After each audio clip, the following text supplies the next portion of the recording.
Well, chilling here on a Wednesday afternoon. Life's not too bad, is it? Life's not so bad. Welcome back to the Barrett channel for a brand new video today with myself, Ollie, and I am Ben. Hello, everybody. been on the channel before, ain't you, mate? Second time on the channel. Go and check that video out if you haven't seen it already. But you've pretty much just come to China, right? Pretty much, yeah. I'm a month in now. A month in Shenzhen. 3 weeks previous to that in Shanghai, so beginning of February now. And we're going to do a video because there's a lot of misconceptions about how, to get to China. It's very difficult at the moment, as you may have already been aware. But we're just going to go into a little bit of detail, as you've actually experienced it all, as to what you actually have to go through now to get back to China, particularly as a foreigner. It's very different for Chinese natives, as of course they can come back to their own country. I'm sure they have to do the quarantine and everything like that. But maybe we can start with so what was your reason, first of all, for actually wanting to come here? Come to China. Yeah, well, obviously I was lucky in the situation that I wanted a new experience. I wanted to go and work abroad for a year before I do my master's. And I've known you for years now. And I think when you left the UK, we had kind of a similar experience. I went to live in Amsterdam for a year and you came here. And since you've been here, you've always kind of talked about the benefits. I know at one point you had first came here and you kind of said there's an opportunity for this. And so as soon as the opportunity presented itself, that I have a year to do something different before I do my master's and focus on something specific. So I just thought it'd be a great idea to be able to come here. And yeah, just have a different lifestyle for a year. Yeah, it's definitely a year to be able to grow and learn a lot about yourself and about other cultures, for sure. At that time, it was already COVID here, right? Yeah. When you wanted to come? Yeah, it was in a weird situation because we still had COVID. We were coming out of COVID in the Western world, they were starting to ease restrictions, but in China, I believe at the time you'd had maybe a year or something with pretty much no cases, so there was a bit of difficulty. So it ended up being a lot more effort, money, time and hassle to get here than you first imagined. Yeah. You were aware that you'd have to quarantine. Absolutely. But when you first came here and you told me all the stuff that you went through to get here, I was kind of mind blown, to be honest. So make sure you stick around to hear it all, because if you're planning to get here during COVID time, you're going to have to go through a similar process. So first of all, it ended up being a lot more costly, right, than you first imagined to get here. So I was pretty blown away when you told me how much it actually cost you to get here. So how much was it overall? So it's about £5,000 in total. All included? All in. That's pretty mad, because in regular times, a flight from the UK might cost about £500, probably a little bit less. Yeah. So it's 10 times more to get here. So we'll try and not jump around too much and go from the very beginning to when you got here. Yeah. There's a lot of processes in place to minimize the risk of bringing COVID into the country, right? Yeah. And so first of all, even before you had to fly, what kind of precautions were you told that you had to take? So about 2 weeks before my flight, I was advised to stay at home, so not go to work, not go out and socialise or put yourself in a position you might get COVID. And then a week before my flight, I had to get my first PCR test. So you have to go to an approved clinic, of which there's about 15 in the UK, to get your first COVID test. When that comes back negative, you can go on to the next stage, which is 2 days before your flight. You're required to get another PCR test and an antibody, which is like a blood test, which shows if you've ever had it. So for those tests and the test a week before, is about £350 for those. And then obviously, like you would a normal flight, you get to the airport, you have to show all your negative tests and stuff like that, and then they give you a stamp to show that you can get on the flight. And then once you arrive in Helsinki, you have a 24-hour layover, in which time you have to queue to get the same COVID tests again, so the PCR and the blood test. in the night, and then the morning after you receive the results, and you can finally board the flight in the afternoon to get to Shanghai. And those tests again are £250. Okay, this is like 2 o'clock in the morning, just about ready for bed now. Managed to find a nice little spot, a nice little booth. It's not bad, it's a little bit bright, but I'm just in an airport, so what can you do really? There's lots of people in the same situation, just sleeping wherever they can really. But yeah, I'll try and get some sleep and back in the morning for a big day. You got a layover flight to China, right? Because there was no direct flights from the UK to China at that time. And you were telling me about there were only a certain few flights you were able to take because of a specific reason. So do you want to just go into that a bit? Yeah, so technically you aren't allowed to have a layover flight into China. However, if there's no direct flights from your home country, you obviously have to take a layover flight. So yeah, there was only a handful of countries in Europe that I could fly into, and they had to have a testing site inside the airport where you get tested, can receive the certificate to then fly, because you're not allowed outside of the airport to test. Right, so that limits you to a specific few flights that you're able to take. Yeah. Because let's say you wanted to fly to Amsterdam and have a layover, but they didn't have a testing facility in the airport, that was out of the question. Yeah. So you've boarded the flight from Helsinki to China at this point. Everything's come back negative. Let's say something came back positive, what would happen? You're not allowed to board the flight, and you have to wait 6 months before you can try and get in again. Right, so if you've had COVID within 6 months, there's no way of coming to China, basically. No, and you have to get a CT scan to get here.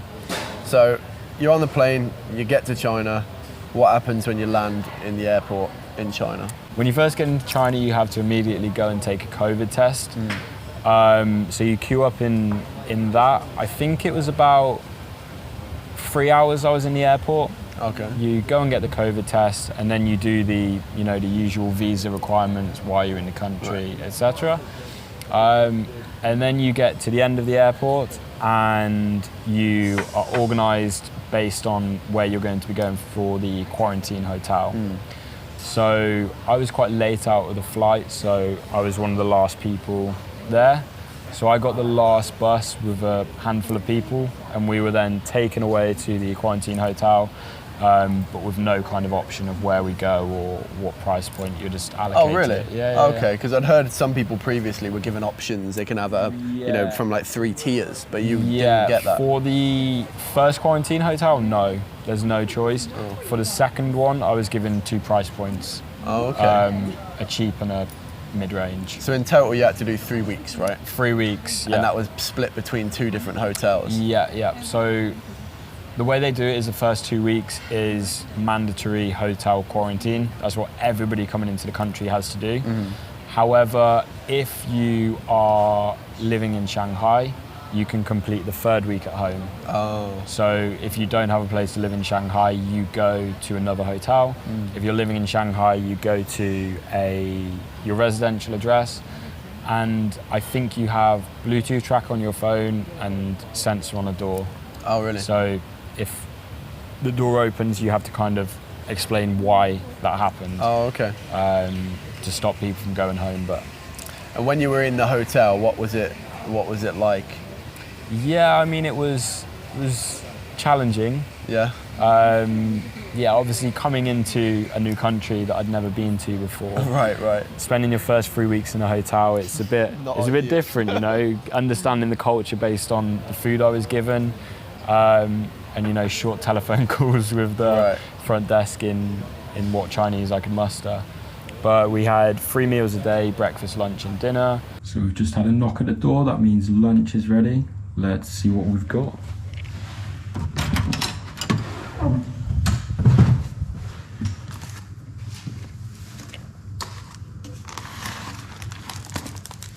A COVID test every 3 days. Every 3 days? Oh, that's surprising. I would have thought they would do it like every day, but every 3 days pretty much. I've been so fortunate through the whole time during COVID. I've never had to do like a 3-week quarantine or a 2-week quarantine. The longest forced quarantine I've ever had was the one we literally just had in Shenzhen, which was like 4 days. Oh, really? Or 5 days.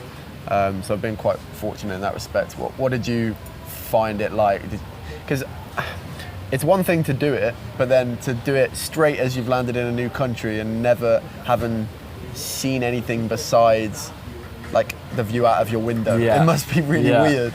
Yeah, I mean, it is weird. Like, there's obviously a part of me that you kind of land and you're in the hotel and you're obviously just on your own, independent with your thoughts. So it's challenging not to kind of think negatively about the situation, but I think I managed to stay positive about it and look at it more with excitement. Like at the end of the day, I was in Shanghai, and at the end of the quarantine, I had a weekend in Shanghai, which was really nice. And then I could fly down to Shenzhen. So there's more excitement about being in the country that kind of overpowered the negative feelings of it. Because obviously, I was in a situation where, in an ideal world, I'd love to land at the airport and just completely become immersed in the whole experience. Right. But unfortunately, that's not the case. So, well, you must have, you must have wanted to come here a lot to go through all of that to eventually get here. I hope it's going to live up to the expectations, or make it worthwhile. Make it a worthwhile experience, to have been quarantined and go through all of that. It's just one of those situations where, like, obviously it's taken a great deal to get here, and there is challenges involved in that. But me as a person, even if it turns out bad being here, I think it's much better to have tried it and taken the risk than be in a situation where you always take the safe route and you never know. 100%, yeah. So I think that's the way I see it, and no matter what happens, I don't think it can be anything less than an experience here. 100%. Even if I don't think it will be a negative experience, but even if there's negative parts of it, it's still an experience and it's still shaping me as a person. Exactly. For sure. And then, what ended up happening after you came to Shenzhen, it was literally since COVID started, it was the worst outbreak in Shenzhen. Actually, possibly ever. I think even when it first started, it never got as bad as it was last week in Shenzhen. So we ended up going through a lockdown, which many of you probably already know. Luckily, our area was only for like 5 days, but the downtown area was literally, they've just gotten out today and they've been in lockdown for like almost 5 weeks. Yeah. So that's kind of sucked, but hopefully now that we're out, it continues to improve and we're not getting locked down again, hopefully. Absolutely, yeah. But yeah, don't want to get this video going on for too long. I can see it's already saying 17 minutes on the camera, so just wanted to give you guys a little bit of an insight into what you have to go through to get here. And sometimes we do come across situations where we are singled out for being foreigners in China, and many people think we may have COVID because we're foreigners. And sometimes that can be pretty frustrating because obviously when you've gone through all of that, the chance that you've brought COVID into the country is literally, you could say it's next to zero. Obviously there's a possibility you could have, but it's very, very close to zero with all the things that China have in place to mitigate that risk. So, it is what it is at the end of the day. But yeah, hopefully that's given you a bit of an insight. Thanks for explaining all of that. And leave a like and comment and let us know what you think. Did you realise it was that difficult to be able to get here? And have you had a similar experience, or the country that you live in, what's it like there? Anyway, we will see you in the next one. For now, take care. Take care. These chairs are weird. They make it, I don't really know how to sit in it. Like, do you know what I mean? Yeah. No, I put my hands like that, and then I was like, it's weird. Maybe a bit too wide like that. Chicken arms, isn't it? Well, so do you want me to look at the camera? It doesn't matter. When I speak, doesn't I can matter do anything. Either. Okay, got it. Yeah. So even before you,